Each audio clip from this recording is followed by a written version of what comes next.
میدیاجیانەکان زۆر ئەوە دەڵێن بە تایبەت لەم چەند ڕۆژەی دوایی شەڕا یعنی کە سوپای پاسداران بەشێکی زۆر لە چەکدارەکانی تەواو شەکەت و ماندوو بوون و لە هەندێک شوێن ڕادەکەن. ئەمە وایە ڕێیتە دەچێت بۆ ئێستای سوپا لە ئێرانە؟ بەڵێ ڕێیتێشێ ئەم حاڵەتە لە هەموو سوپایە لە جیهانە ئەبێتن بەم شێوازە.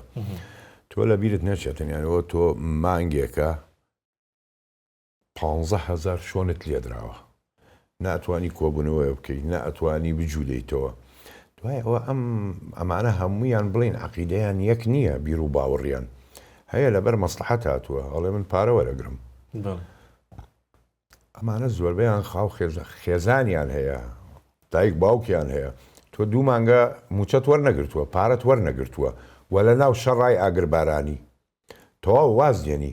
ئێستا تۆ خۆت ئەگەر کۆمەڵێ سەربازت لەگەڵا بێ بەدوایکە 2 مانگ موچەی مەدەرێ نیوەی بەجێت هێڵێ ئەڕواتن، چونکە مەسلحەتی ئەوە نامێنێتن، ناتوانێ خێزان و مناڵوانە ئاگای لیانێ. لەبەرەوە ئێستا کە بەڵێ لە 130 سوپای پاسداران جێی خۆی بەجێهێشتووە و چەکیان داناوە و ڕۆیشتوونەتەوە بۆ ماڵی خۆیان دوورکەونەوە.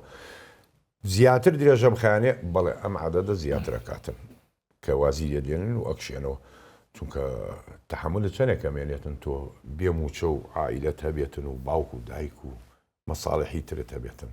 بەڵێ ئەم حاڵەتانە بێ ڕووداتن لە هەموو شوێنێکە.